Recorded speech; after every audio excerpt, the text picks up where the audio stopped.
Welcome to the Dynasty DNA Deep Dive on the Dynasty DNA Podcasting Network, where we talk players, teams, everything Dynasty Fantasy Football, and everything NFL. So listen in with us and let's talk some Dynasty Fantasy Football.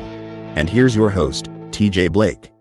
Welcome back, DNA Strand crew, to the newest episode of the Dynasty DNA Deep Dive here on the Dynasty DNA Podcasting Network. I'm your host, TJ Blake. You can follow me over on X at FFTJBlakeDNA.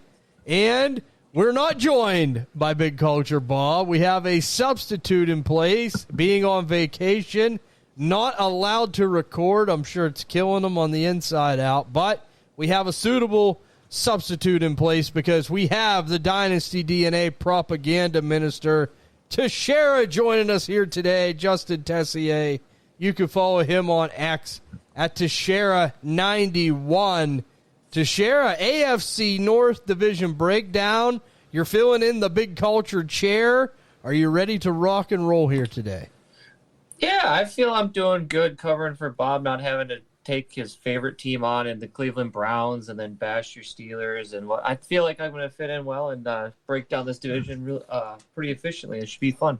Yeah, and we know, right? Bob, it might have been a good thing, right? He could have had like an aneurysm if he would have had to analyze the Cleveland Browns. So it's probably good for his own health that he's not here right now. But we are joined by Little Culture. He is the seed, Logan Helfert. You can follow him over on X at Logan123003. Logan, I know no Big Culture here today. For your dad's sake, will you be extra critical of the Cleveland Browns for him?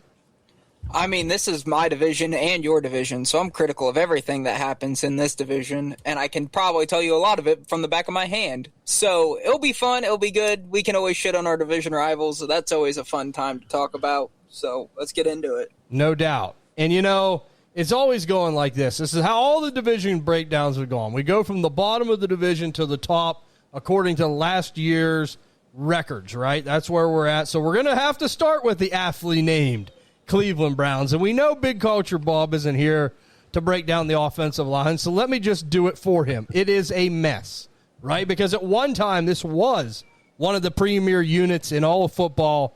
A lot of replacements, all right? I mean, we see guys leaving left and right. We have a bunch of rookie players coming in, projected. Starting offensive line right now is Spencer Fanu at left tackle, Zion Johnson at left guard. I mean, there's a competition at the center position. We have Jenkins and a couple other guys shaking out there at the center position. The right guard is also a competition, right? And we have a couple guys, you know, not set in stone there, kind of a couple more lesser knowns. And then we have the right tackle, Titus Howard, most likely being projected there. I'm going to be honest with you guys, this unit looks like it's going to be at the bottom end of the league, right? It could be the worst offensive line, according to many outlets and sources. And you look at it, right? Logan said it. We know this division. At one time, this was the pride and joy of the Cleveland Browns. Not so much anymore. And it's a shame because we talk about fantasy production. This team has always been allergic to it. It all starts up front, and now they lost their best quality.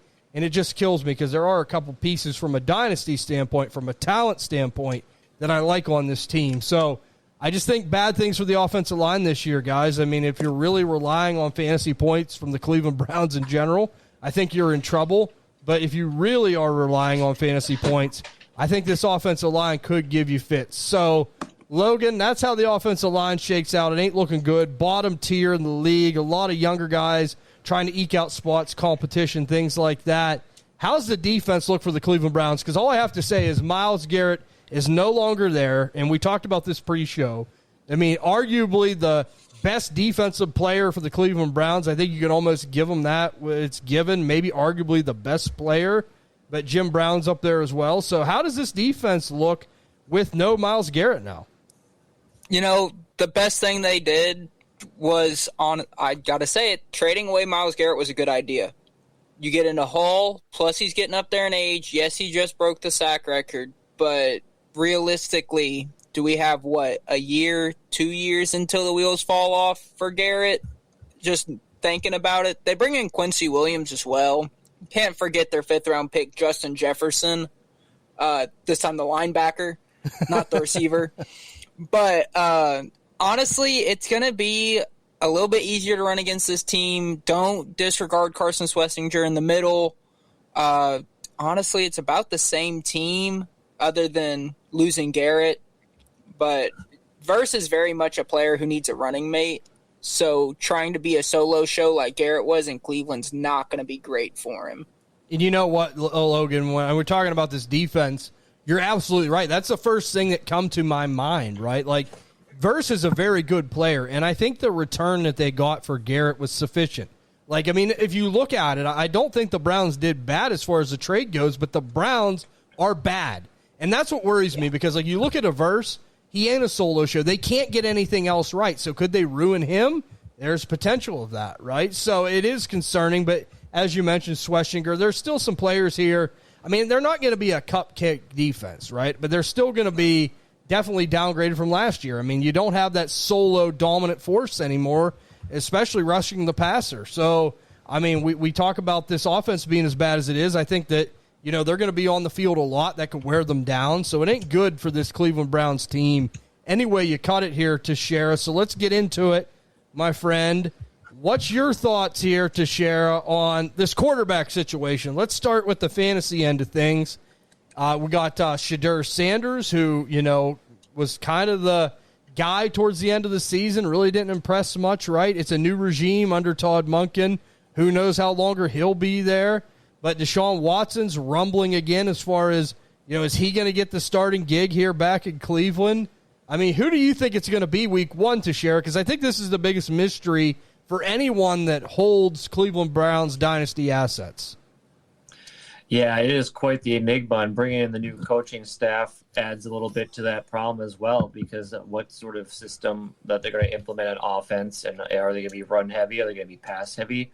And if it goes towards the pass heavy, are you going to rely upon these younger guys of a Dylan Gabriel and a Shedeur Sanders to kind of start a new chapter in the Cleveland Browns passing attack? My sense to guess, if I would put a dollar on it right now, I think they're going to just run the wheels off of Deshaun Watson. I mean, they're paying the guy. They might as well just throw him out there for as long as possible, get what they can out of him, and just basically run the tires just bald on that. So that way at the end of it, they could just be like, hey, we tried everything. We gave him an honest shot. We put him out there for as long as we could, saw we could do it, and then start to – I think this is more like a transitional offense in the passing game. I think at some point this season, come midway through or later on at the end, we could see some more Shedeur Sanders or one of these other quarterback prospects decide what direction to go. I don't know what Todd Monken's trying to do or what he's thinking for, but if I'm a dynasty manager, I think I'm just kind of staying away from the quarterback situation.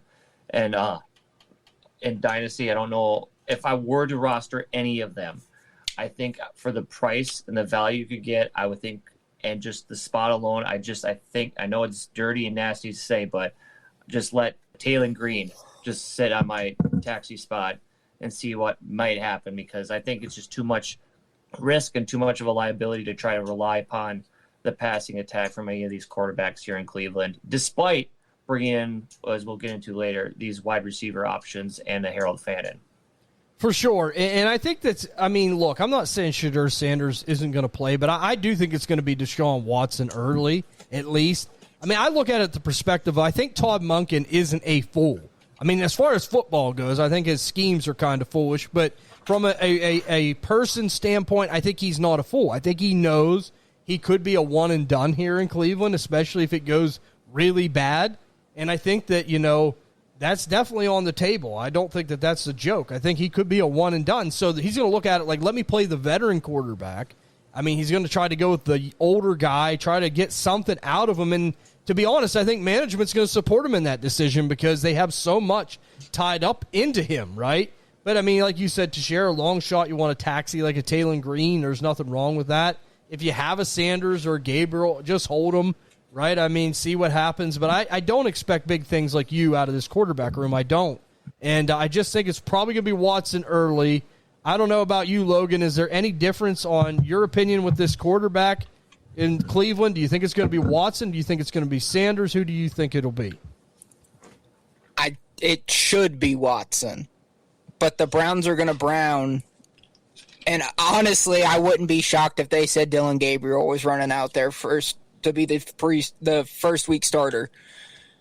They're going to try and keep Shadur back, I think, because Monken being there, he's going to want his own quarterback. I think they'll go forward in next year's draft. But they're going to do some stupid stuff like they always do because they're the Cleveland Browns and start someone. It could be Green week 1. It could be Watson week 1. I think Watson's the most logical.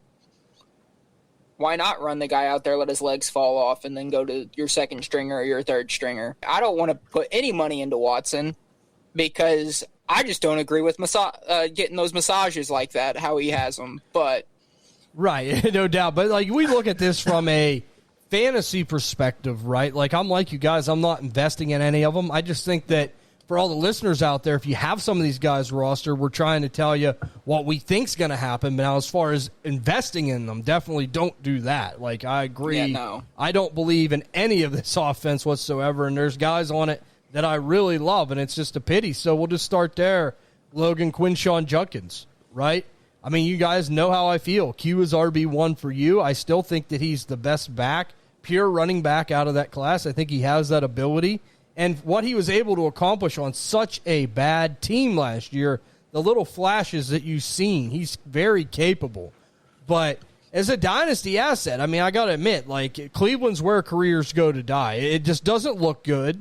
If you have him on a contending roster and you could parlay him into a better running back, I don't begrudge anybody of doing that. If you have a rebuilding roster and you can get a receiver of some kind, or you can get, a quarterback in some kind of a trade, that's always good business, trading a running back and getting into more of a foundational piece. But what are you thinking about Quinshon Judkins' year this year, Logan? You heard me talk about the offensive line. Pretty bad. The quarterback situation, pretty bad. Could it be a bad year for Quinshon coming back after that horrendous injury? Well, I was going to kind of I thought about chiming in whenever you were talking about the O-line. The best thing the Cleveland Browns have ever had is running backs. Like, overall, like, their running back room has always been their pride and joy, but they've always had the complementary O-line to go with it. I think Judkins takes a step back this year with the injury recovery plus the downgrade of the O-line. If he gets hurt again, I will say I'm not surprised. I don't want him to, but it's probably going to happen. It's going to be a slow roll. It's going to be starting with Sampson, I think, and then slow rolling him back to full workload. Yeah, and that's a good point, too, right? I mean, with the injury, we might not see a heavy workload early, and probably we shouldn't see that. To share, look, we know how we all feel about Quinshon Judkins. Boy, this is about as rotten as it gets, right? You want to talk about someone like, you always talk about in life, like, all these people, the bad people make out, the good people get screwed. Quinshon is getting screwed here in Cleveland, and that's what I said. Why couldn't he ended up with the Chargers, right? It kills me. But what's your thoughts here to share on Judkins' season and his dynasty outlook? Where do you have it right now in your mind? I have him certainly finishing as a top 20 back. It's probably somewhere between 14 and 18. I think the touchdowns are going to come his way this year. The season was cut short due to the injury, but he was on pace for 1,000 yards. He had several touchdowns. I think that goes up because taking a peek at the schedule this year, I mean, we broke it down a little bit on the team autopsy. There's going to be a lot of games that are close, and they're going to have to lean on this running game to keep the team in it and maybe keep the ball out of these quarterbacks' hands. And I think with the lack of competition behind him, they shipped off Jerome Ford to Washington. He went that way this offseason. They got Raheem Sanders, which is a Los Angeles reject from the Chargers. And I should say it's better that it was not a soft tissue. He just dislocated his ankle. I think he'll come back healthy. He'll come back stronger. And I think this Cleveland offense should lean on him. Certainly he'll have those games where you're just scratching your head like, what's going on? But I think for the most part, you could see him on rosters as being more of like a floor play in your lineup. Your RB3, your flex option. I mean, if you're trying to rely on him as your RB1 or 2, that's a little bullish this year. I think temper your expectations. But I think he's still a guy at the ripe age of 23 years old, you can still invest in and have pieces of on your roster to start forming contenders and building teams that are going for a championship in the future. It might not all come together this year, but I think it's going to be a net positive for Quinshon in this offense. And let me say, like, as much as I like the player, if it's a bad season, and I think it's a highly probable chance of it being a bad season for everybody on this team, and the price comes way, way down, that's when you really want to get in, right? Because the talent is there. I mean, there's no doubt about it. And, like, if the offensive line continually gets better, maybe they, and I'm not holding my breath because it's the Cleveland Browns, but maybe if they draft the right quarterback, right, and that's a big maybe, if they could somehow get lucky and figure that out, then this team could be slowly on the ascent, and it could be sneaky, right? But right now, it's just not looking great, and I would definitely take advantage of Quinshon Judkins' discounted prices later on if that were to come about. So let me just ask you, no long explanation, just better feeling right now, Logan. Would you have a better feeling about TreVeyon Henderson this year, or would you have a better feeling about Quinshon Judkins? I think Judkins is just going to be a dog, and he's going to be slow, but man, can he run. He's such a beautiful runner. Like, there's very few times in my lifetime I've seen a guy who just knows how to run a football, and Judkins is one of them. And he's going to beat him out. He's going to be the better of the two. I can agree with that. I love that statement because we talk about peer runners, Jonathan Taylor, Nick Chubb. Quinshon Judkins kind of fits into that mode with me, right? Like, that's the kind of running back that you would pick to maybe have on your team out of a lineup of running backs. So I like that statement. I don't know, Teixeira. I mean, what do you think? I mean, there's a big question mark kind of on both of these players, TreVeyon Henderson, Quinshon Judkins. Who do you think has the better year in 2026? Who do you feel better about if you had to pick between the two? I'd feel safer and better about starting in my lineups Quinshon Judkins week than TreVeyon Henderson. I think just the coaching situation with Vrabel and the deployment of those backs. I mean, does a leopard change its spots? Is Vrabel going to suddenly just hand the keys over to TreVeyon with Stevenson still there?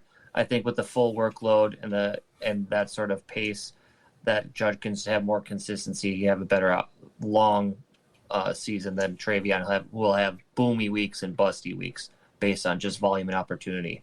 I think this is going to be very close. That's why I wanted to ask you guys, right? I think this is going to work out very, very close because they both kind of have an Achilles heel right now. Quinshon Judkins' Achilles heel is the Browns, and TreVeyon Henderson's Achilles heel is the system with Ramondre Stevenson, how it's all working out, this tougher schedule. So I think it could just work itself a little bit closer. And look, if these guys both, and I'm going to be on record saying this, if both running backs from 18 to 24, if they both finish in there or worse, and the price comes way down, I'm getting in on both of them, right? That is when you take advantage. I'm not giving up on both of them Ohio State running backs, but yes, I am a Penn State fan. But let's go over now to the wide receivers, right? We're going to talk about the wide receiver pool on this team. We don't really got to get into it, right? They drafted Casey Concepcion. They draft Denzel Boston to share. I mean, they still have Jerry Jeudy. I mean, who knows? Cedric Tillman, the ghost of Cedric Tillman that I said to sell a long, long time ago is still there. And what do you think about this receiver room? I know you're not investing. I'm going to start there. I know you too well, and I'm not either. But if you had to say who's going to have the best year out of the Browns wide receiver room right now, this clouded, congested room, who are you going with? I'm going to go with Denzel Boston. I think he's going to be the pure XY receiver. He's going to be the big play. He's going to be the red zone threat. And I think when the downs come to important and the points he get on the board, that Denzel is going to be the one to rely upon to get in his hands and to put points up for us in fantasy. I mean, where are all those Jerry Jeudy truthers that were trying to convince me a year or two ago that he's it, he's the thing? I mean, they're awfully quiet this offseason. Haven't heard a peep the last year or so. I think his time is probably pretty much coming to a close there in Cleveland. Isaiah Bond is just a guy, and I think Casey Concepcion, his biggest knock, why I didn't go with him over at Boston, is his drop rate in college. I mean, you saw it with Breed TJ last year. When you have the drops, you lose the confidence from your quarterbacks, and if they already have shaky confidence themselves and whatnot, I mean, I don't think when, the downs matter and the points needed up on the board that you can rely on a guy that's got a perplexion to just drop the ball a lot. I mean, he might have big boomy games and busty games, but I just don't. I think Denzel Boston is going to be their prototype, like Tet or Drake, like that big body receiver that they're going to try to get like cemented in as their wide receiver one in that offense. And hopefully these quarterbacks realize that. And Monken, like you said earlier, is smart enough to know that we just got to pick one. It's nice that we drafted a bunch, but we just got to settle on one. It's kind of like the Packers situation where they've kind of developed and like weeded out some of their wide receivers and trimmed down the room. I think that the Browns are in the early stages of that. They got a plethora of treasures, and now they just got to, by the year's end, really evaluate what direction they want to go with as far as being a reliable fantasy producer in the wide receiver room.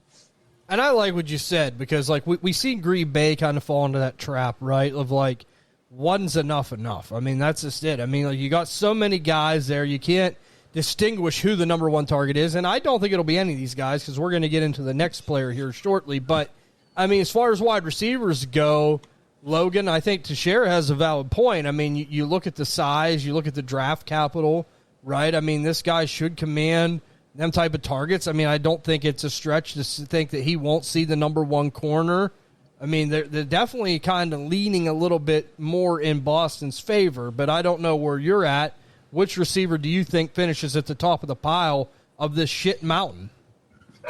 I knew you'd like that. I do think the king shit is going to be Denzel Boston. Let's go ahead and put his face on a poop emoji and give him a crown, I think, is how this should go. Denzel Boston will be king shit of the Cleveland Browns wide receiver room. Judy's going to command his targets, and knowing Jerry Jeudy, they're all going to get dropped. Casey Concepcion's going to command some targets, being the draft capital he has, and either they're going to get dropped or they're going to get swatted away because he's going to be playing the number one corner, leaving Boston there, and Harold Fannin, who I figured we would talk about later, but one of those two guys is going to get the ball. I want it to be more Boston than Fannin. And let me just say, right, I agree with you guys, and I'm actually impressed and, kind of surprised we all went with the same option, but I just think it makes the most sense. And I think that, it's not going to be an early go for him because he is a rookie. He's still going to have to earn his stripes. But, like, this wide receiver room is going to be so bad that, like, it don't matter. Like, he could catch up very quickly. And let me just say this, and I'll put this on record too. If Denzel Boston has a couple good games and someone wants to come knocking on my door to give me a 27-second, see ya. No problem. Same way with Casey Concepcion. I'll keep saying it. Teixeira knows I've said it. What did I say about Cedric Tillman? Out the door doing 94. Get the price and let's roll. Okay, now let's talk about the tight end spot because, yes, this guy is the number one option on this team. I just want to know what you guys' thoughts are and how good of a season it can be considering he will be the number one option, and it is Harold Fannin. Logan, I mean, we're looking at this guy in a horrible situation again. Love the player. Don't like the team, similar to Quinshon Judkins. But you think that this has to go in his favor, right? These quarterbacks aren't very good as far as throwing the ball downfield. They're probably going to want to get the ball out quickly. I mean, he's a guy that can play in the slot. He can play on the line, right? He can move all around. I just look at Harold Fannin as being a target machine on this team, but not at the rate, I think, of where people will be really super, super happy because of how bad the quarterback play is. But, I mean, as far as tight end finishes, how do you see it going for him? Is he a guy you could see finishing in the top 10 this year, or do you think that it's going to be too much to overcome? I think if every pass his direction goes the right way and goes to him, he could be a top 5 tight end. Yeah, absolutely. And that's saying a lot. But this is also the Cleveland Browns, and we have no idea which one of the 3 quarterbacks is going to be throwing them ball. So I think the most realistic option is tight end 15. Yes, okay, so you're seeing tight end 15 right now. So I'm going to ask another question, a spin-off here before we go into records. But Teixeira, okay, Logan's saying about tight end 15, he made some valid points. Like the targets could be there, but are they going to be catchable targets for Harold Fannin? Because I do think he's going to out-target everybody on this team by a wide margin. How do you see it shaking out for Fannin as a dynasty finish in 2026? I see Fannin being close to 100 targets this year, regardless of the quarterback situation. I think he's going to be the guy that's going to be peppered to get the first downs, the red zone threat. We saw it last year with his, 6 to 7 touchdowns, I think it was. And he was just the athletic freak. I think that for Fannin, the realistic, even with the amount of tight ends that came in through this draft, it's going to be a slow burn. He can finish somewhere between 7 to 10 is where I think. I know last year he finished, I think, 6. So I think the only thing holding him back is the quarterback play, the offensive scheme. If Monken tries to get cute and switch things up, I just think he's too talented to have him regress any further than that. I mean, if it does, then I'd be really concerned and worried that if his first year was just kind of an anomaly. Right. If that happens. And sometimes that does. But, like, you look at the tape, the one thing that always impressed me about Harold Fannin when I watched the tape, and you guys know I liked him even before he come into the league, was the fact that, like, he showed up in the big games, too. Like, that was the thing. Like, when Bowling Green played some bigger competition, he showed out, right? Like, this guy can play. I am a fan. But I'm like you. I think 7 to 10 is probably what's going to happen. I just think that that's the most realistic. I mean, if it were to be worse, I wouldn't be absolutely shocked or appalled by it. And, again, if it's something like that, I'll buy low when people panic, right? Because I still believe in the talent. I think it will get a little bit better in Cleveland, right? I mean, we did see them come back from the 2 0-16 seasons they almost had back-to-back. Like, they've been down in the depths before. Like, they know it's just like, you know, I'm down here. I got friends in low places, right? That's Cleveland. They can come back. But let's go ahead now and talk about this question. Just one for one, I want to know right now, Teixeira. If you had a dynasty roster right now, knowing the dysfunctionability of both of these teams, would you rather have Harold Fannin or Tyler Warren as your dynasty tight end one if you had to go that route? Smashing Tyler Warren. Okay. He's going to smash Tyler Warren. I see Logan shaking his head. I think he agrees. Yeah, I'm running Tyler Warren. I think Warren just has better intangibles than Fannin. Like, and we've seen whenever Jones is on the field, he can play. Like, obviously, Jones needs to be on the field, but the adage is always the tight end's the quarterback's favorite target because it's the dump off. And Jones really loves his tight ends, even in general. So it's going to be Jones and Warren for me over whoever in Fannin. Okay, so I'm going to lean Warren, right? I'm not going to sit and go like it's a big difference because, like, you guys know I said about Indy. Could be a bomb crater this year. Now, they're another team. They could get it back together. But, you know, it's definitely worrisome, right? Daniel Jones, hot and cold. But I just do like the fact that Tyler Warren could be that Joker-type guy, right? He can do a little bit of this, a little bit of that. He can create some of his own points. And it is a little bit of a better situation overall. I mean, I will say that. But, all right, let's get I think I would just add, though, that I'm less afraid of Josh Downs and Alex Pierce for Tyler Warren than I am for Casey Concepcion and Denzel Boston and Judy for Fannin. Like, that is a hell of a 2 sets of receiver rooms there, let me tell you. Oh, boy. But, okay, let's get into it here. To close it out here, Logan, we're going to start with you. Cleveland Browns overall record, playoffs, yes or no, division finish. How do you see it going in Cleveland? 5-12, last place, no playoffs. Okay. Last place, 5-12, no playoffs to Shara. Cleveland Browns, same thing coming to you. How's it going to go for them this season? Cleveland Browns, I have them at 6-11, last in the division, no playoffs, no Super Bowl. If they beat us, it's a Super Bowl, no doubt about it. I mean, that's how it always goes, and believe me, they love it. But let me just say, I feel bad because I said I was going to be nicer to the Browns fan. I'm usually a little more optimistic, but now I'm going to be a little bit more pessimistic, right? 4-13, last place, no playoffs for the Dog Pound. But it's okay, guys. You'll get a quarterback. So, you know, maybe it'll get better. Now, it's just a matter if you pick the right one. That's what it comes down to. We're going to see how that goes for Cleveland. But, all right, Logan, the time has come for the Cincinnati Bengals, your Cincinnati Bengals. Let's go ahead and jump into them right now. We talk about the offensive line here. You always got to start with Orlando Brown, right? Very solid, good, serviceable left tackle. They have that covered. They have Dylan Fairchild at left guard, Ted Karras at center, Dalton Reisner at right guard, and Amarius Mims at right tackle. And correct me if I'm wrong. I mean, it seems like he was coming along decently nice, Amarius Mims, there last year, Logan. It seems like you guys, like this offensive line's bad. Don't get me wrong. It's still down towards the bottom end of the league. But it seems like the tackle situations have gotten better. Like the interior part of the line is what struggles. Am I right about that? Oh, yeah, I was going to say, I'm perfectly happy with our tackles. Like, Orlando Brown needs a little bit of work here and there, more on his run blocking.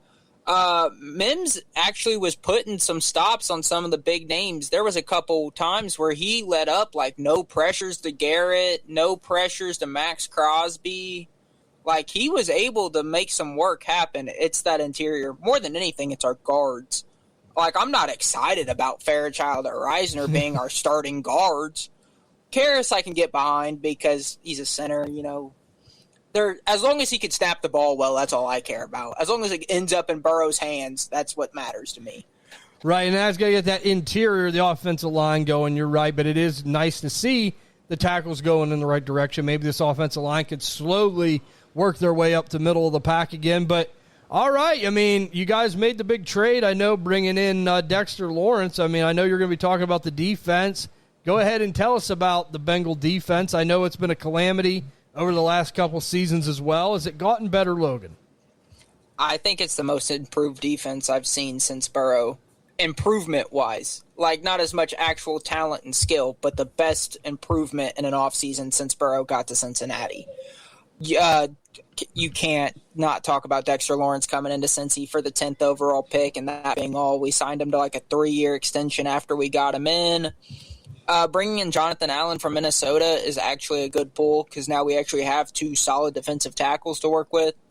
Bringing in Boye Mafe from Seattle, who now Super Bowl champion, but he will be a solid piece because we can never figure out our edges. We're going to have to figure out who's going to run the other side with Cassius Howell and Miles Murphy. I hope it's Cassius Howell because Miles Murphy's dumpster fire. Our linebackers are solid with Demetrius Knight and Barrett Carter. Bringing in Byron Cook was a great move. And then the corners are touch and go, depends on where you're throwing it. But it's an improvement against the run, but it's about the same, if not a little bit better against the pass. And I think it's fair what you said, at least it was the biggest improvement since Burrow's been there, right? I think that's a fair statement, right? We'll see how it comes together. They still got to gel. But we know they were giving up rushing yards like nobody's business, so Lawrence was, I think, a good trade. I mean, it's a bad draft class, right? Get what you need up there to kind of bulk up the middle a little bit, so I don't mind that. But let's just get right into the fantasy talk to share Joe Burrow, right? I mean, this guy, you can't deny it, and I know Logan knows. When the guy's healthy, he's a top 5 dynasty quarterback. I mean, there's just no denying it. It just comes down to health. But I know the health's a big thing, so, like, when you're looking at him in startup drafts, when you're looking at him as a trade piece, like, what are you thinking? Like, is it something to where you find value in other places, you just can't trust Burrow? Or do you think that maybe, you know, it's starting to get to the point of, like, hey, if I get him reasonable enough, I'll take the chance. So, like, where's your mind space on Joe Burrow from a dynasty perspective to share? In a startup, I'm taking him as my QB1, and I'll backfill that with some younger guys in my QB2 and 3 spot to run the rotation around him due to his injury history and slow starts. If I'm going to trade for him, I'm willing to put 2027 capital in. Like if it's a 2027 first and a 2028 second, I'm fine doing that. If I have to add more onto it, I'm going after him. I'm acquiring. If there's anybody out there with shaky feet, Joe Burrow in the 2026, I am going all in after him because I know he's capable of a top 5 finish. And if healthy this entire year, I believe he'll finish in the top 5 again. I know these young guns are coming up and nip at his heels to take down Joe Burrow off that seat of being one of the elite superstar quarterbacks and fantasy finishes. But I think the weapons alone, just having a Mike Gesicki, a T. Higgins, and Jamar Chase, and Captain Canada, league winner himself, out of the backfield for those dump-offs, Chase Brown, I think it's a gold mine of fantasy points, and you just can't it's easy to write him off due to the injury history, but the talent's there, the pedigree's there. The guy went to a Super Bowl. He's great. He's awesome, and that I think they just need to, like, finally put that garage over the Ferrari and protect him. Right, and I think that, like we talked about, with the tackle situation, I think it's getting to be better, right? Like, I think that is something that really, really needed addressed because we know he's not that mobile, right? I mean, like, so if you got people coming at you from the edge, that's very tough. At least if it's right in your face, you can see it, you can get rid of the ball. But, yeah, I mean, look, I have to agree with that statement, and I think Logan will too, and I don't have to chime in too much with him on Joe Burrow. I know what he thinks of him.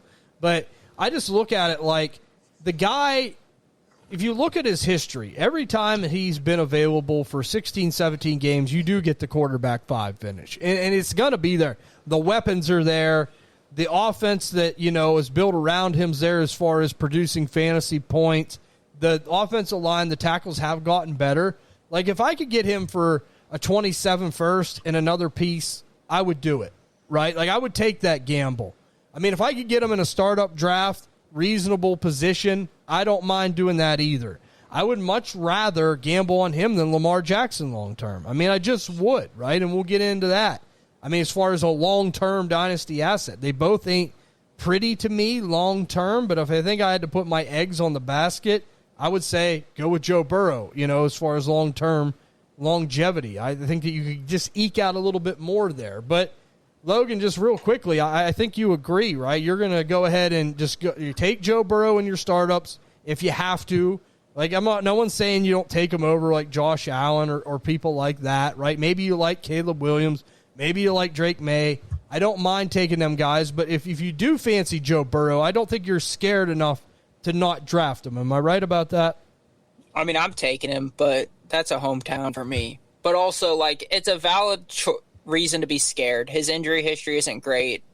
If you're going to take Burrow, try and get him middle of the second round in a startup. I would trade 27 capital for him, but be fully prepared to have one great year and then him get injured the next season because we're on that rotation with Burrow. It seems like they're just not protecting him well enough for me to be like, yeah, obviously he's a top 5 finisher if he's healthy, but are you willing to risk the every other year injury of whatever happens? Well, I definitely see what you're saying, there, Logan, but it seems like people get fed up, right? Like, and I tend to take advantage of them situations. Like right now on our calculator, on a couple other ones that I visit regularly, a 27 late first is pretty equivalent to Joe Burrow, right? Just because of perception, because of the injury. But, you take those chances. Like, I mean, we see it in other sports. Like the Penguins signed Anthony Mantha last year to a 1-year contract. He was always hurt. He scored like 30-some goals. And guess what? Now he got a payday, right? He's out of there. But they took a chance on him, and he produced because the talent was there. It's just down to injuries. Like, I look at the same thing from a dynasty standpoint. If I could get Joe Burrow for a single 27 first, 106 to 112, I'm taking that gamble because it doesn't matter. I know this is a great class, but you're still playing a lottery ticket anyway with that pick. Even if I'm middle of the road, if I'm 107 and I need quarterback help and I think my roster's starting to get close, I'll just go ahead and take the gamble. I don't mind going for a quarterback of that kind of ability. I know the injuries are scary, but hey, I'll just go ahead and throw my fishing rod into that pond and I'll see what happens, right? When the price comes down, you guys know how I am. If I believe in the talent, I take advantage when the price comes down, and I think the talent's there. But let's get into the running back. And, I don't have to say running backs because I get tired of that shit, right? I don't like hearing that with Cincinnati. There's one running back to talk about when we're talking about the Cincinnati Bengals, and Logan's got the jersey on. Captain Canada, Chase Brown. And, this guy, he brings me joy. League winner. I'm almost proud of him as my own son. I love Chase Brown. I said it. You guys know I said it last year. I said a first and a second for Chase Brown. Wiz said I was crazy. I was on drugs. Well, guess what? I was tested PED-free, my friends, because he come out and he was a league winner, as Teixeira said. And, it wasn't all his fault. I know the slow start was frustrating, but it was Jake Browning, right? It was all because of Jake Browning. The statement I made was, as long as Joe Burrow's healthy, Chase Brown will have a top 7 finish. And you've seen it down the stretch when Burrow come back, right? And when Flacco come in, it got a little bit better. I look at this, Logan, Chase Brown, I don't think he ever gets the credit he deserves. He's slowly coming up draft boards a little bit, but he's still kind of down there a little. It's almost like James Cook. I will beat the drum until everybody learns their lesson. And I think that this year, as long as Joe Burrow's healthy, I think you see another top 5 finish. Do you agree? Oh, I 100% agree. But I will say this. You talk about no one. Chase Brown doesn't get the respect he deserves. No one on the Cincinnati Bengals gets the respect they deserve except for Burrow and Chase. I will say one thing that's deeply ingrained in my brain is Jesse Bates, arguably one of the best free safeties the Bengals had of the past 5 years. Well, he instantly leaves and goes to Atlanta and becomes an all-pro, even though he put up the exact same stats he did in Cincinnati. But no one ever gives us any credit. But he will be – Chase Brown is a dog. I'm not worried about Samaje Perine being behind him. Samaje Perine's also a lifelong Bengal, but he has always been more of a pass blocker than he has been a actual runner. So he'll be more out in those pass blocks, those 2 running back sets where they need a blocker, and then Chase Brown runs on some type of route. That will be Perine's goal, but Brown's going to be the stalwart, and he'll be a top 5. If not, I'll say low-end top 6, but I'm pushing top 5 with Burrow health or Flacco out on the field. I definitely think so, as long as the health's there, like we talked about for Burrow, right? And they did bring in that insurance with Joe Flacco that could keep him going just long enough. And I just look at it, right? Like James Cook, I said it. Now he's starting to go way up, right? Now the ADP is getting a little wild on James Cook, but like you look at Chase Brown, he could do the same things that James Cook does in Buffalo. The guy can catch the ball, he can run the ball. And when you're talking about values, right? Like, you know, you see the mega trades where people try to get the Gibbses, the Bijan Robinson, like that's foolish to me. Like I don't want to trade 2-3 firsts for them type of players when I could trade 1 first for Chase Brown. And if that's enough to put me over the top, then I'll go ahead and take that, right? That's just where I'm at, and that's how I've always been to share. I know you're expecting big things from Chase Brown this season as well. What's your thoughts? My thoughts is he's earned all the praise. I mean, the last 5 out of the last 6 weeks last year, he finished top 10, and there's a running back. He had 8 touchdowns and averaged 5 receptions per game as a running back. Like, he just does it all. He runs the ball between the tackles as well as outside with his dump-offs, and he receives the ball. He's just everything you want in a PPR league for a running back. I think he has the potential to finish top 5 in fantasy at the running back position. I mean, I think with the lack of competition, and obviously the Bengals have confidence in them to not bring anybody in the draft or bring anybody else in to significantly challenge him for opportunity and volume, the sky's the limit as long as he stays healthy and Burrow keeps doing, or even Flacco if worst case happens, because as long as they keep feeding the ball, they're going to need him this year. I mean, this is going to be a schedule that they need to take advantage of and get back on the horse to be Super Bowl bound again. And it starts with just relying on that bell cow, which there isn't that many left here in the league. And as fantasy manager, we should really value that sort of output we get from running backs like that and treasure them while we have them, because I'm willing to put my neck out that I would be willing to trade down from Gibbs to get Brown with pluses added onto it. Like, that's how confident I am in him. He's just a guy until proven otherwise. I'm not going to doubt it. He just does it, and he's just doing it. And he's projected to keep doing it. I think he's a great running back. And I think as we get closer to the season starting, I think his ADP is going to keep going up, and up. Yeah, but it's just the best bang for your buck, man. And that's what I love about it, right? Like, yes, he might not be running back 1 overall, but really if he's a few slots behind and he's producing and you get him and, like you said, the pluses added on, it makes so much sense, right? And, like, I love doing the builds, and I know how it is. James Cook, Chase Brown, getting them guys in the middle rounds a little bit later, right? Like, now Brown's about the 3rd, 4th round, it seems like, kind of the sweet spot for him. He's gone up a little bit, but still, that's very good value, I feel, where you're getting them. But okay, now we talk about respect, right? Now, Logan said that some guys deserve some respect. Now, I think some do, and I think some are universally loved on the Cincinnati Bengals, and I don't agree with it. Not saying that they're a bad player, but I'm talking from a dynasty standpoint, right? I'm talking about T. Higgins, right? We could go ahead and gush about Jamar Chase. I don't got to say anything. You guys don't got to say anything. The guy is a wide receiver one. I mean, he always has been pretty much his whole career. And, when he hasn't been, it's really come down to injuries pretty much that's kind of held him out of that. But the guy, definitely you can make the case, dynasty wide receiver 1 to 3, Jamar Chase. That's not going to change. But I look at T. Higgins, Teixeira, and, I just see so many people that overly invest from a dynasty standpoint, right? I think he's a great NFL wide receiver, too.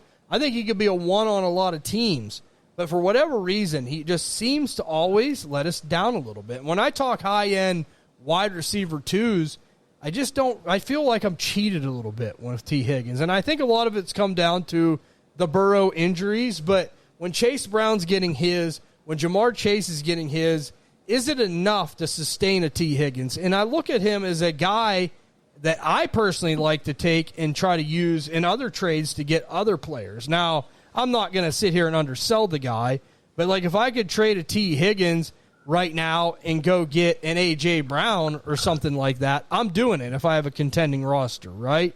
If I could take T. Higgins and parlay that into a George Pickens somehow, I'm doing that. I just don't see the true number one superstar type of guy. I see a solid guy that's kind of overvalued from a dynasty sense. Any difference in opinion there? Not at all. Not at all. And for whatever reason, I think he dodges a lot of grief that players like Garrett Wilson get. Okay, he's on a bad team, but if he was in a better situation, he'd have better finishes.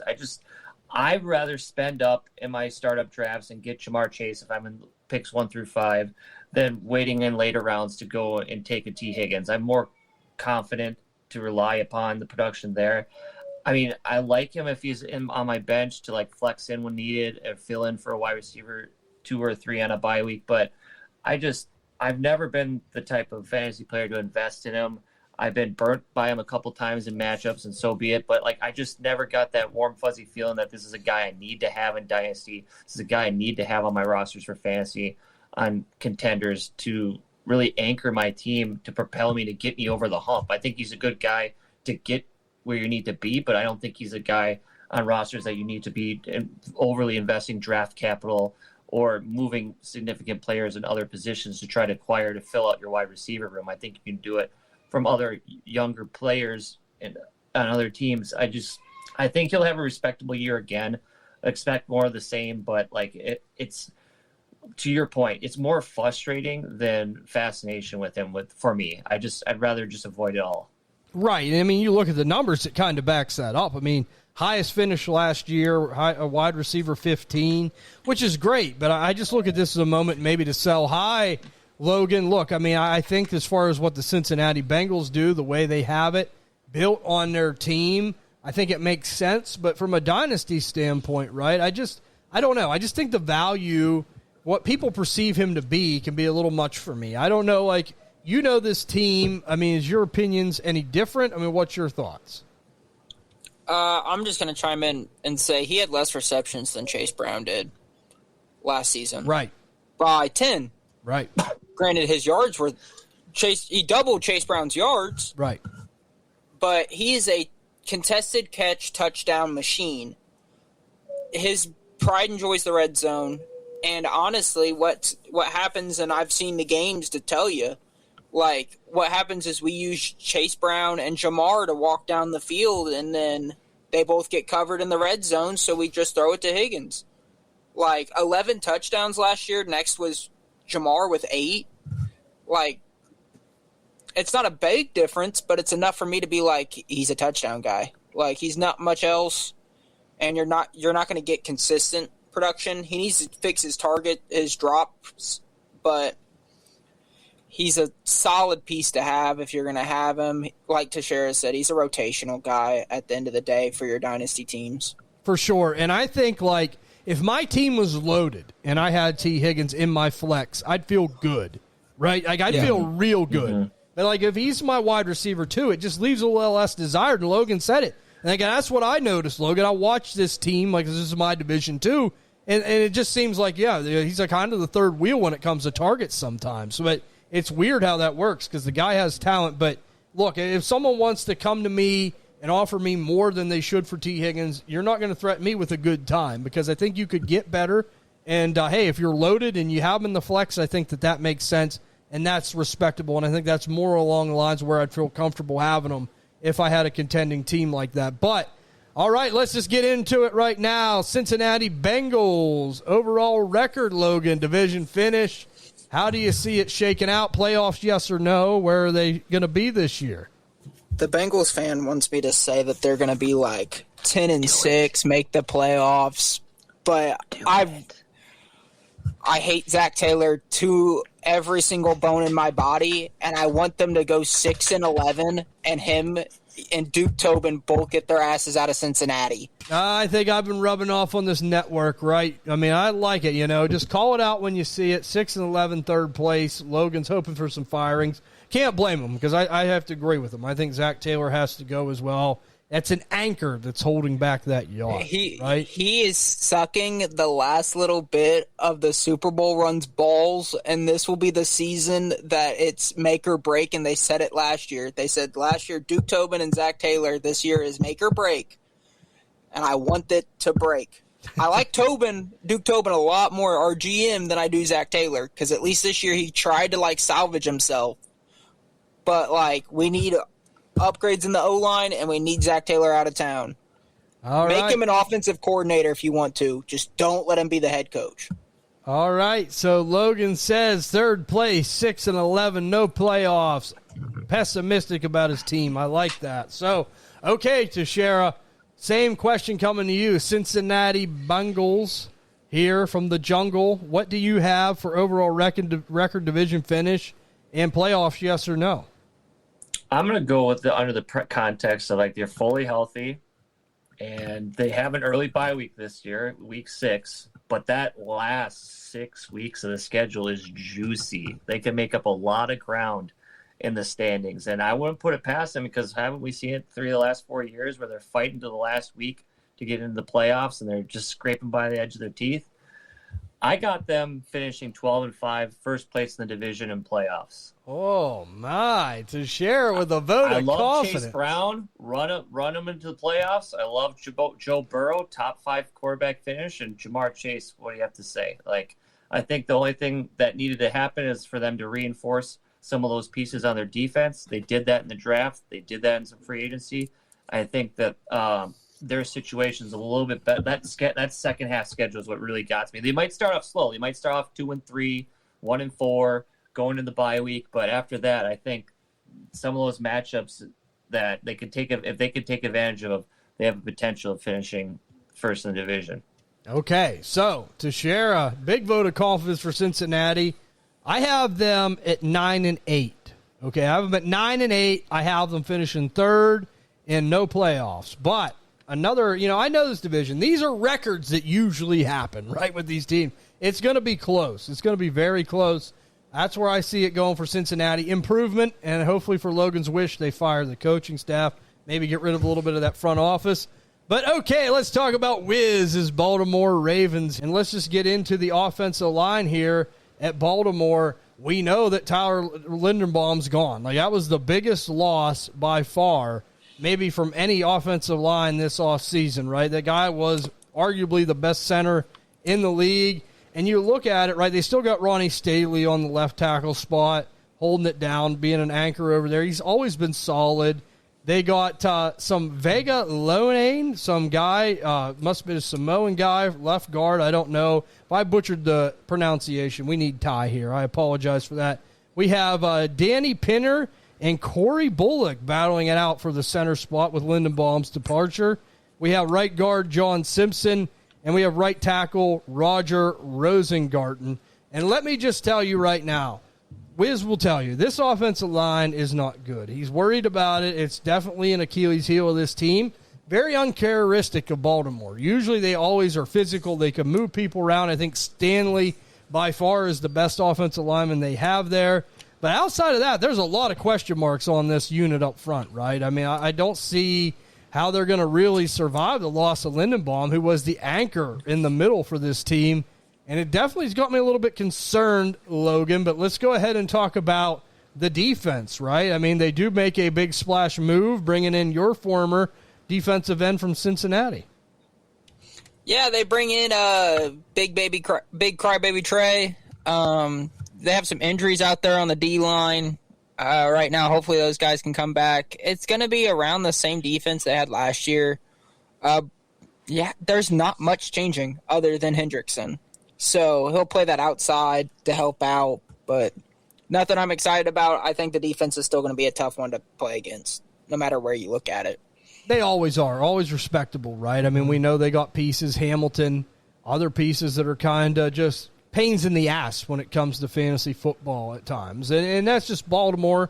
But, you look at Hendrickson, right? I mean, they bring him in, and I know Logan knows this. He never really had a clean bill of health. I mean, that's a little bit concerning, too. I mean, the guy's been banged up a lot.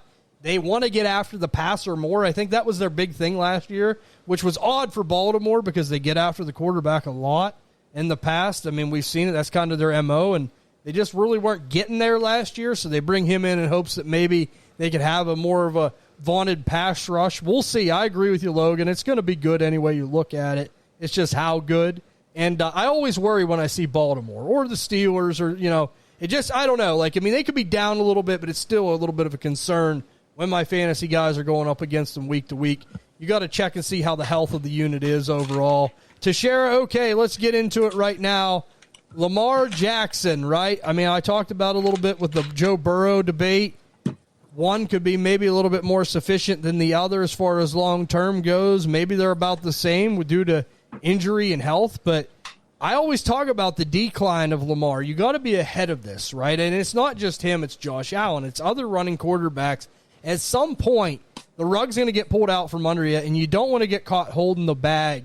Do you think we could see Lamar bounce back this season? Because let's be honest, like, he's the kind of guy that can win you your league potentially or lose you your league. So where are you at with Lamar Jackson from a dynasty quarterback standpoint?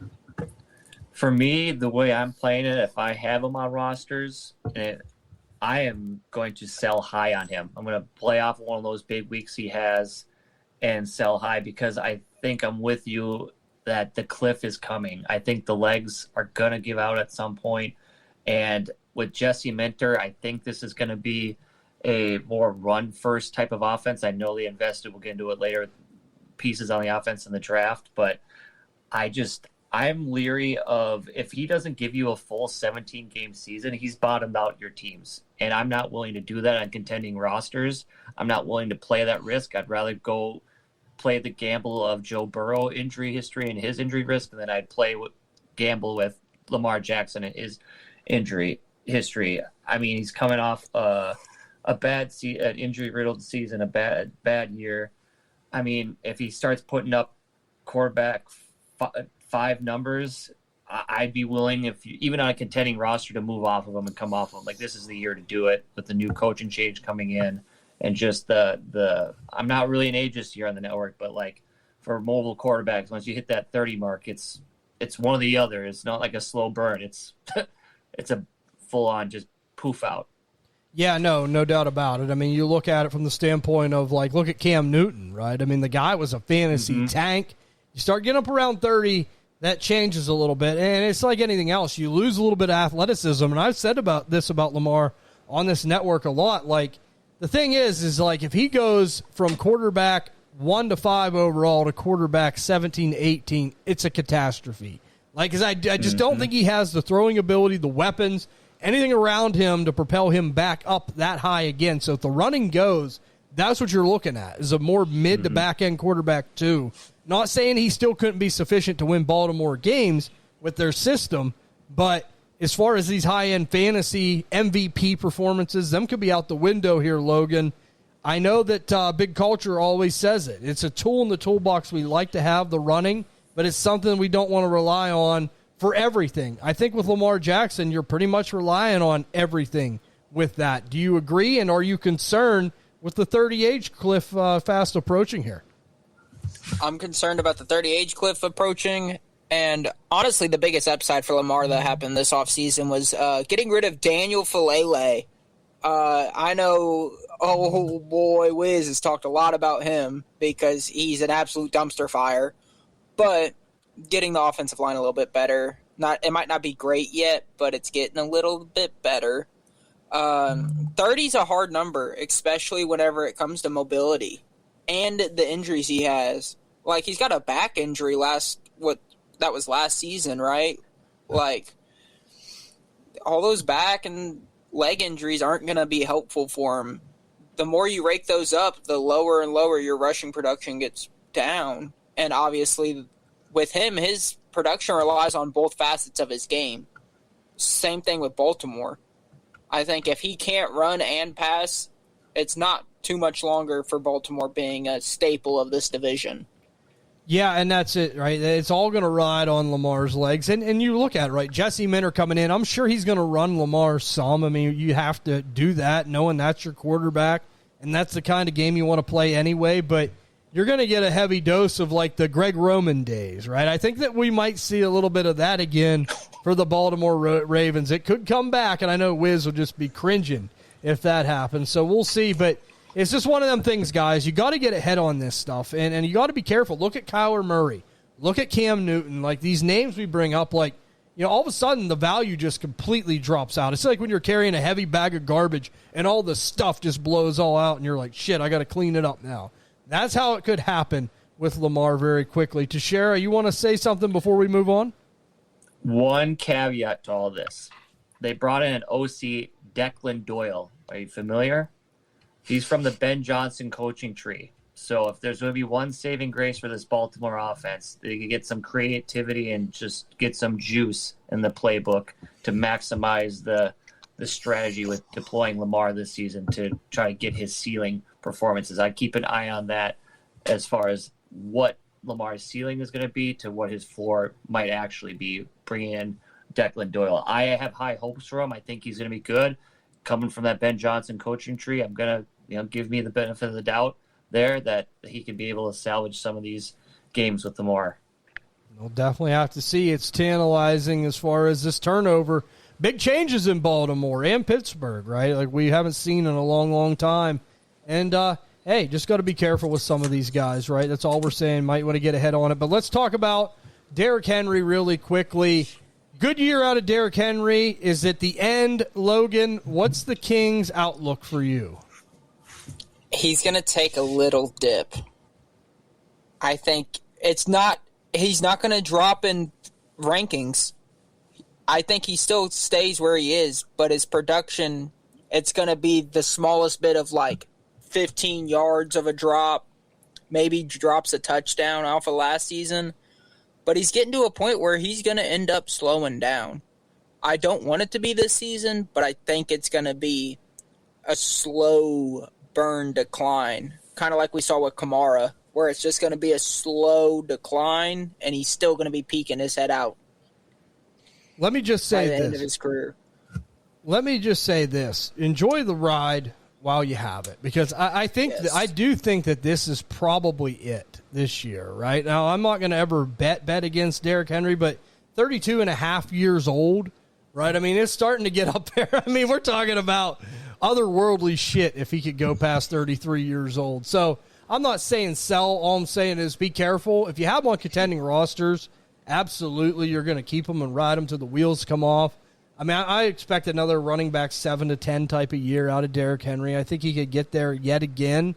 But it's going to start getting a little bit more challenging. And, right, what is Baltimore going to do overall with the contract after this season, too? Like, how are they going to look at it? I mean, he is a guy that is getting older. So you got to keep that in the back of your minds. But I still expect a solid year out of Derrick Henry. But, listen, if you're a team that's a bad team and you have Derrick Henry, say you inherited an orphan, right, and you have Derrick Henry, don't trade him until the season goes on. Now, if I could get a 27 first or something right now, sure, I'll go ahead and make that move on a rebuilding roster.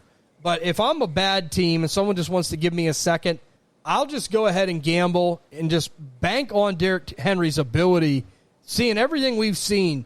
Let him have one running back, one overall finish, and someone will give me a 27 first. Right? If you go to a contender and they want to win it, they will pay that price tag. I know they will. I mean, it's Derrick Henry, and if he's out there and he's getting that 7 to 10 finish overall, and he's getting running back 2 to 5 finishes or 1 overall finishes, and he's blowing up the scoreboard, someone will pay. So that's my advice to Shara. I know that you are a member of Ty's Veteran Running Back Clubhouse. 32 and a half years old. I don't think we've ever seen a back really do much more longer than we've seen Derrick Henry do it. The guy is an anomaly. It's pretty fun and amazing to watch, but it is getting kind of scary. And what happens with the contract with Baltimore after this season? What's your thoughts? All the doubters, I just ring the bell of shame on all of you. Shame, shame, shame. Until he gives us a reason to prove us wrong, to even have a look at doubt, then don't. I think he's going to have 300 attempts, 1,300 yards is a lock, a dozen, double-digit touchdowns. I think this guy is going to be heavily relied upon in this Baltimore offense. I think it's going to take the pressure off Lamar. It's going to control the games. It's going to slow it down. And all he has to do is clean up the fumbles from last year. That was my only real concern of what frustrated me with Derrick Henry. Owning him on my rosters from a year ago was the fumbles, especially in crucial moments. It was just frustrating because it was unlike him in previous years. He's been relatively healthy, too. He's all but missed like 1 or 2 games in the last 4 years. So I'm as a contender, I'm riding. It's hold my beer moment, like just watching him, just like the proud dad moment of just watching your son just dominate and do whatever. Like I think he's just gonna keep doing it. I don't have any reason to believe not. So yes, TJ, I'll agree with you there. Is like if you have any lick of doubt as the season goes along and you don't want to bear the headache of your Derrick Henry situation after the year is done, I don't mind the idea of coming off of one of these big games and try to get either 27 capital or even getting younger at the running back position if there's guys that you like, maybe a Bashal Tuden or a Kyle Monangai or just someone that has high upside in a productive offense that could provide you with some flexibility in your roster going in years ahead. But until then, the King's the king, and I'm still in his corner, and I fully intend to get to the championship with him on my team. 32 and a half years old. It's impressive as hell, right? Like I said, I've never seen a guy that just doesn't age. And again, like you said, the fumbles were kind of the only bad thing last year. The whole Baltimore offense was out of sync. Hopefully, we see him do it one more time, because if he can make it to 33 plus, and it's going to be something to see, no doubt about it. And again, it's just one of them things. You have a contender roster, you have a contending roster. Run them till the wheels come off. If you're a rebuilder, right, wait for the right trade and then move him along, because I still think he's going to be a valuable piece for contenders this year. And you know what? If they want to win it, sometimes you got to pay for a rental. Make them pay, right? Even if it's a one-year rental, they want to win. Contenders tax. We talk about that, right, as a rebuilder. But, all right, let's talk about Zay Flowers and Mark Andrews a little bit. And we're going to start here with you, Teixeira. What do you think about both of these pass-catching options, right? Isaiah Flowers has turned into one of the more reliable, solid wide receiver 2-y type players in the league. And Mark Andrews is kind of a guy now that it's his show. Isaiah likely's gone. There's no other tight end standing in the wings, taking snaps from him. We know he's had his own injury troubles. But do you think that Zay Flowers will be that consistent guy yet again? And do you think that Mark Andrews could have a bounce back, maybe a sneaky buyer low type of tight end here? Yeah, I'm definitely banking on Mark Andrews having a bounce back season. I mean, likely just nipping at his heels, just having that thorn in his side all year long. And then the hangover from the year before, that awful play that we all witnessed, and just coming off of that and lower production and health reasons. I think that Lamar is going to rely on him more so this year to be productive and be a fantasy force for us on our dynasty rosters than Zay Flowers. I think Zay Flowers is going to be more of the type of like steady Eddie, just elite wide receiver 2. I mean, if I was going to bank on any wide receiver 2 in this division, I think I would go and put my cards on Zay Flowers to finish the highest out of all of them. I think he's just, if he cleans up the dip games, it's frustrating. You'll see him just get overfed one game, and then he'll be almost like shut down completely after that in some occasions. And that's what the frustration was for me in owning Zay Flowers all last year, is when to play him, when to sit him, and just that ride in general. But all in all, when he hit, he won me weeks. I'll give him that. Like, he single-handedly in my wide receiver 3 or flex spot won me weeks, and I'm forever grateful for that. And I think that Zay Flowers could have another just elite wide receiver 2 season. I don't think he's going to be like brushing wide receiver 1 numbers by any means, but I think that he's someone that if you got people feeling in your league a little bit shaky on, throw out offers for him, test the waters. I think this is a guy you could acquire sneaky at affordable value now in the off season. I'd rather do it now than wait halfway through the year and try to buy him, or at the end of this season to try to acquire him. Agreed with that statement, and I'll give my 2 cents on it here, but Logan, I'll let you go next. Zay Flowers, a solid wide receiver 2. Do you like him in that type of role on your dynasty rosters? And do you think Mark Andrews could be a sneaky buy low, bounce back type of tight end this year? He'll be a solid 2 at high. His low is a 3, a high 3, I think. He'll be a good 2. Mark Andrews is a big question mark for me because we saw how much Likely was able to take some of his production. And I don't know if like the front office kind of wants to phase him out as much as we would like to not see happen, but it is a possibility. But he's still a solid option at the tight end room. He's probably a solid tight end 2, more like your flex. I start 1 tight end in most of my leagues, sometimes 2. So if you're starting 1, he's a solid flex option, but he can easily be a good rotational tight end 1. So let me just say this, right? Like Zay Flowers, like it's almost like trying to demask the real Zay Flowers. Is he that high-end wide receiver 3 like Logan said, or is he more of that consistent wide receiver 2? I think that he's more of that, not the wide receiver 7 finish we've seen this year. I think that sometimes we see anomalies with players, and I think that could be an anomaly for a Zay Flowers. That could be a fluke 1 time or twice in a career. I just see him being more that 14 to 20 guy, and I think he's going to settle in right there. I think he's going to kind of bridge the gap, per se. And look, if I have him as my wide receiver 2, I feel good about it. As a flex, absolutely. So I like that from that standpoint. I'm just not overpaying for him. Like this wide receiver 7 stuff, like if people want a 27 first, I just don't think I could do it, right? I think I could just find better options. There's more upside with that pick than there is with a Zay Flowers. I just wanted to get that off my chest. But still very solid. If I could get him for a 26 first, I would do that. But it's too little too late maybe, but we'll see. Or if you could push it out to 28, maybe. But I look at Mark Andrews, right? And you guys know I say it all the time, flexing a tight end, right? And I'm not talking about just in tight end premium leagues. I'm talking like, okay, you don't want to pay the 27 first for Zay Flowers. I don't blame anybody. Would you pay a 27 second for Mark Andrews as a contender? I think I would take that risk. Say you need a flex, right? Well, okay, say I have Brock Bowers and then I get Mark Andrews. Well, I just feel good about it. Now, it's always health related with Mark Andrews. I get that the health is the problem for the most part, but, these last couple years he's been healthy, and you look at it, right? Like, it just was an off year for the Baltimore Ravens offense. Any way you cut it last season, Isaiah Likely's gone. That should give me confidence that it's like, okay, it's going to be Mark Andrews and Zay Flowers. There's no one else that's going to be catching balls in this offense that concerns me whatsoever.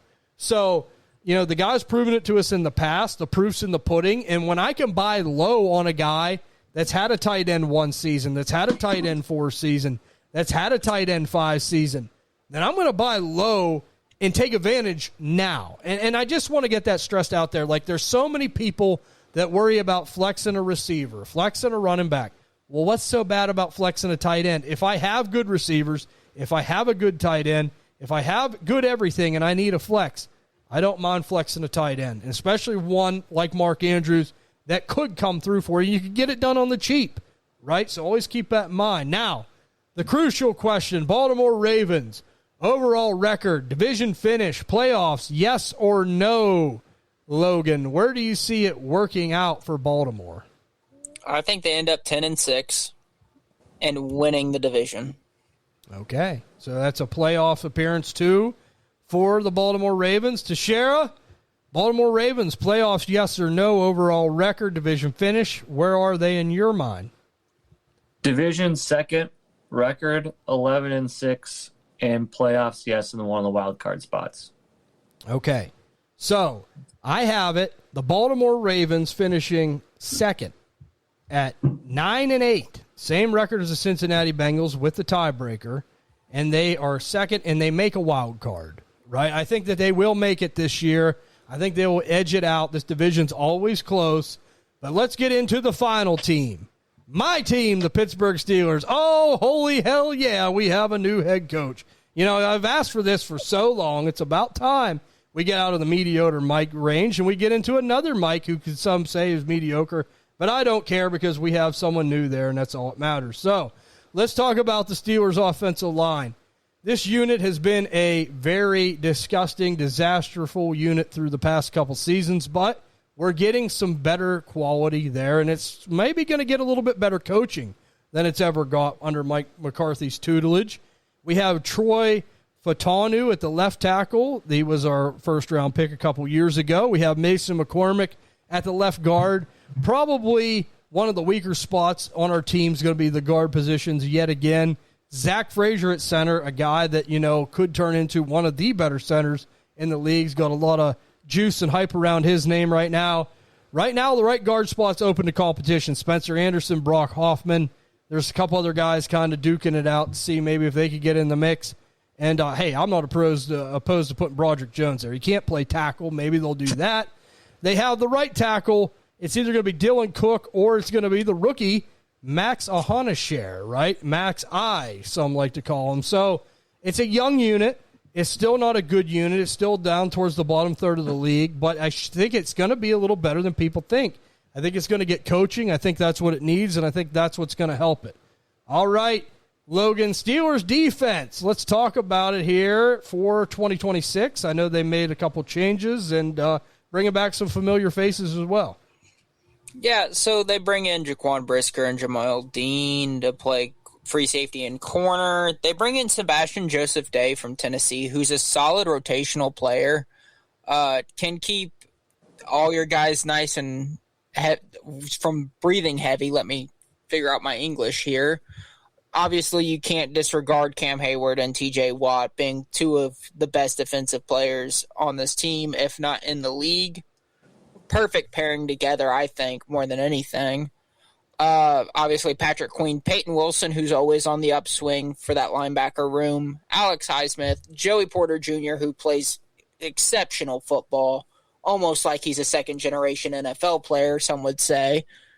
And then Jalen Ramsey's just going to fight everyone on the football field. It's just how – but people say the AFC North has black Air Force energy because we all just be fighting each other. But there's a reason we got Jalen Ramsey in this division, though, too. Someone's got to take the punches. And, you know, it's just like I love it when the other teams say, like on Nacho Libre, that Ramsey's, what a douche. I love when they say that, right? I just love it. You know, I always used to hate him. He's on our team now, so I could enjoy that. But very quickly, we'll talk about Aaron Rodgers, right? The last ride to share, right? Last ride for Aaron Rodgers. Building up what's been around him as far as the offensive weapons. We see some people coming in. We'll get to talk about it. Mike McCarthy now taking over the reins, being more offensive-minded. He's had Aaron Rodgers in the past for many seasons. Do you think that this guy, if you have him on your contending roster, QB3, you still like that as far as like, hey, he don't got to be my 1 or my 2, but, hey, if he's there, he's healthy, I think that he could be a solid fit here in that third spot. Yeah, absolutely. I love him. Getting him in like startup drafts just at the back end if you were punting the quarterback position after getting a solid stud at the top half of your drafts. And then even in trades, like just throwing in a package if you want to try to get a third quarterback in your room. I don't mind that at all. I don't think he's got any quarterback 1 finishes in him. I think maybe low end quarterback 2 is fine and well enough, just enough to get you through your weeks and to keep the wins in your team coming. I like the weapons that they brought in around him, and I think the big key caveat here to bring out the last ride with Aaron Rodgers here and the hold my beer moment is pairing him up with Mike McCarthy to do it one more time together and see what magic they can pull out of their hat. I saw it all the freaking time as a Lions fan, them pulling rabbits out of their asses and just coming on all kinds of sort of magic all left, right, and center. And when there's triple zeros on the clock and who cares anyways, we're just going to Yeah. Any hoozles, that's trauma. But I think that Aaron Rodgers and Mike McCarthy era is going to be fun this year. That's the main word I got for this year. It's going to be fun. It's, take it for what it is. If you're banking on Aaron Rodgers to be any more than that quarterback 3, I mean, you're living a dangerous game in Dynasty. For sure. But, I always talk about the importance of a quarterback 3. Logan, I always say it. When I'm trying to win a championship with a contending roster, I have to have the third quarterback because, we see it all the time. If you have a guy and he goes down weeks 15, 16, you're toast, right? You're done. You need that super flex option. If you have it in your back pocket, it's nice. I look at Aaron Rodgers, as Teixeira said, a great value, right? Like, this is the kind of trade, like, it's great for teams this year, in my opinion, that are contending, that needs a third quarterback that could say, hey, here's a third, maybe 2/3. Give me Aaron Rodgers, right? Like, and I add him as my third quarterback. I just think that very rarely can you get a guy that's that good for a third quarterback option that cheaply. Even if it's a rental for a year, I don't mind paying it if it can put me over the top. What's your opinion for Aaron Rodgers, quarterback 3, Logan, for 2026? I think it's a valid option, right? Like, realistically, what are you going to get in the third round of a rookie draft? Like, I'll take the surefire Aaron Rodgers to be a third quarterback on my team for a year or two comparatively to this guy that I have an inkling he's going to be good, and I'm just throwing darts at a dartboard in the third round. For sure. So, take what you can get, and I will take a proven guy over someone that I have no idea if they're even going to start. Definitely, and that just speaks loads and volumes for contending rosters, guys. This is the year you need third quarterback help. You could get it cheaply, and I think you could get a solid piece there. But let's go into the running game. Rico Dwaddle and Jaylen Warren there, Logan. We get a lot of questions about this, right? I answer a lot of questions. People ask, who's going to be the better? Do you think it's going to be Dwaddle's backfield, or do you think it's going to be Jaylen Warren? I want to say Rico because he's such a dog when he has the opportunity, but I feel like Warren's going to be the option. It's the proven commodity of what the Steelers know with Warren compared to one blow-up year of Dowell in Carolina. So here's my roadmap. Here's my roadmap why it's going to be Dwaddle, Logan, okay? Here's my roadmap why. Like, Warren is old regime. It's Tomlin, right? Now it's McCarthy. Yeah. McCarthy did have Dwaddle in Dallas, right? He's very familiar with him. He did come off a good season, as you said, in Carolina. And he got a 2-year contract, right? So that's why I'm going to lean Dwaddle. But listen, Warren's still going to get some work out of this backfield. And I could be wrong. Maybe Logan's right. But, I think that if you have them both, I think they're going to be both very solid to have. And as far as depth, adding depth to your running back room, don't expect these guys to be the running back 1 to 12 type of players, right? I just don't think that that's probably in the cards for them, considering the tough schedule and considering, too, that they're both going to kind of be there. But I do think that there's a chance that you could see them both from 13 to 24 real easily, right? I think they both could be in there. I just think Dwaddle's going to be the better Teixeira. See, Logan's going with Warren. Do you think it's going to be Dwaddle or Teixeira? Do you think it's going to be Dwaddle or do you think it's going to be Warren there, Teixeira? Man, I would love to be running back for the Steelers. That'd be fun. But I think it's going to be Rico. I don't think, like you said, Mike McCarthy brings in his guy from the Dallas days on a 2-year contract. I think there was a little under-the-table kind of nudge there being like, hey, bringing in, we're going to give you the first and second down work, short yards and goal to go. I think Warren's going to be your Kenneth Gainwell type of role in that offense, seeing that addition by subtraction. You see him on passing downs, third and long, and on some of those gadget plays where they're just trying to spice it up, throw the defense off. But specifically for this backfield, it's one of the few and rare ones I'll do it with. I feel more comfortable with the value and the price right now, where it's a little down, of investing and getting both of these guys on my roster than just having one. I would feel a lot more comfortable knowing that I got the Steelers backfield than relying upon going in as my running back 2 spot of just Dowdle or just Warren. I think that these guys are both going to put up running back 2, high-end running back 3 numbers for you throughout the year.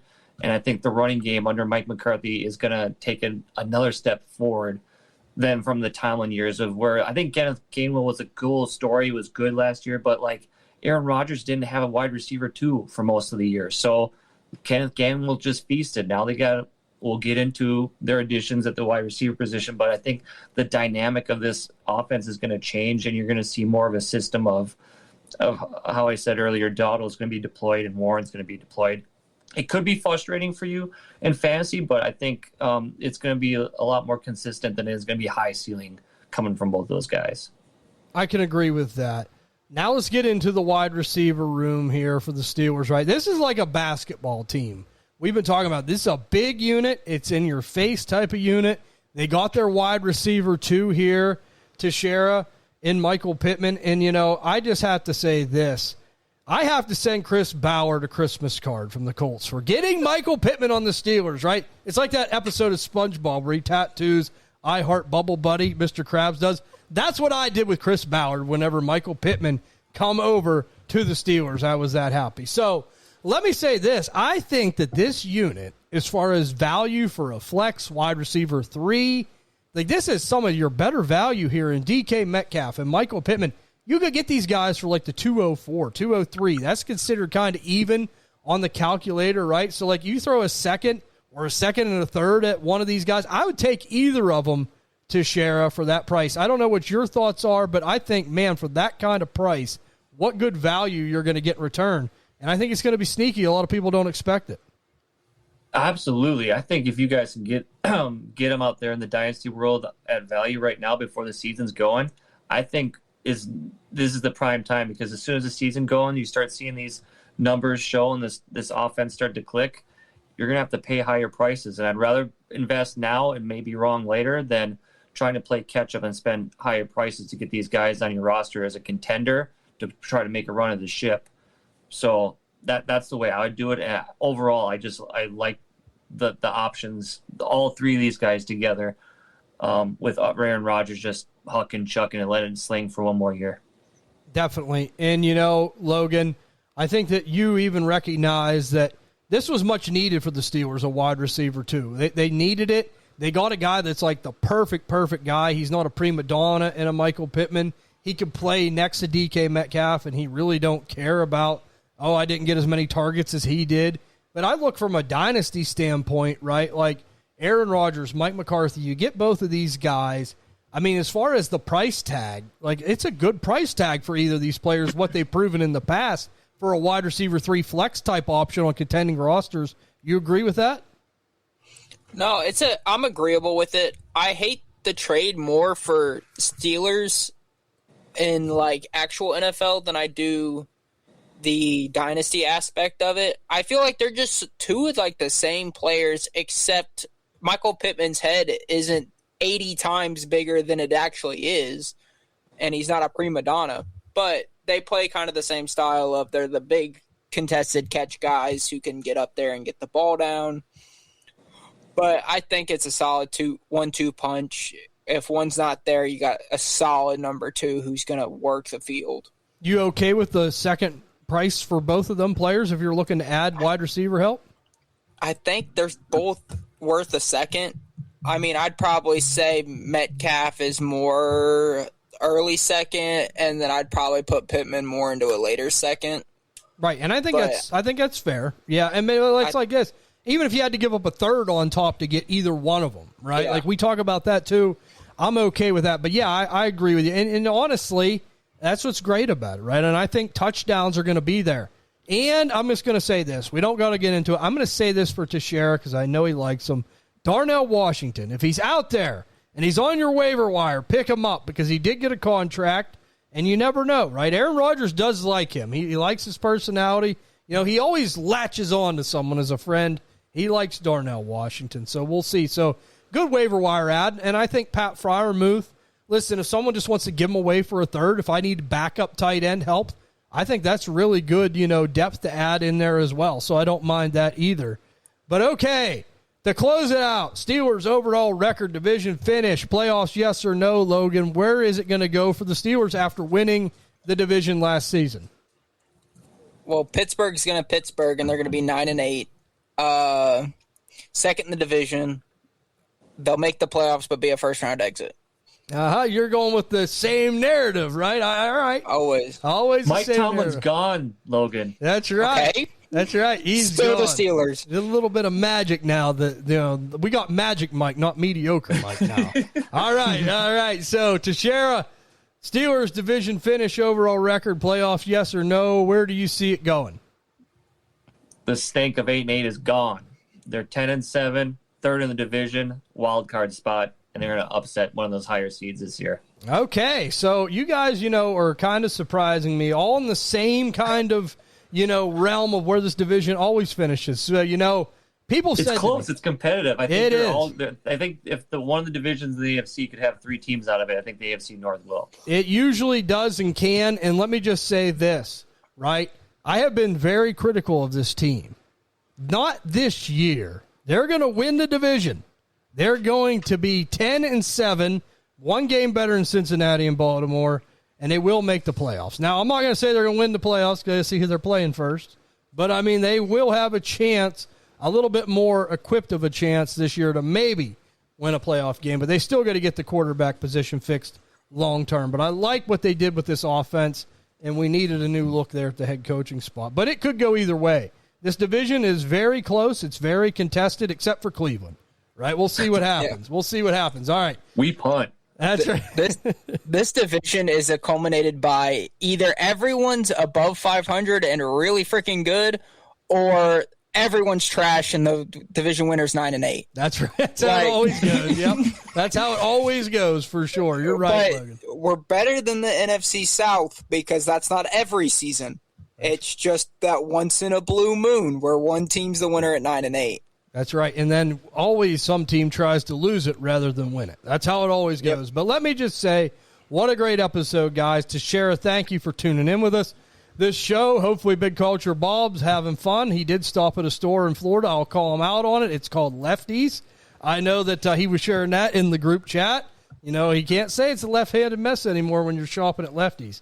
But if you guys are enjoying the content on Spotify, Apple Pod, Stitcher, Amazon, any of the big podcasting platforms, and you haven't yet, please follow and 5-star the show. Greatly helps. We so appreciate it. If you want to check out Dynasty DNA on YouTube, please like and subscribe Dynasty DNA on YouTube. Follow us on X at Dynasty DNA _. Go over to TikTok, guys. Logan, Teixeira, Mike, all trying to grow that page over there. Follow Dynasty DNA on TikTok. Listen, I know I speak for Teixeira, Logan, Big Culture Bob in Orlando when I say we hope you guys have a great weekend ahead of you.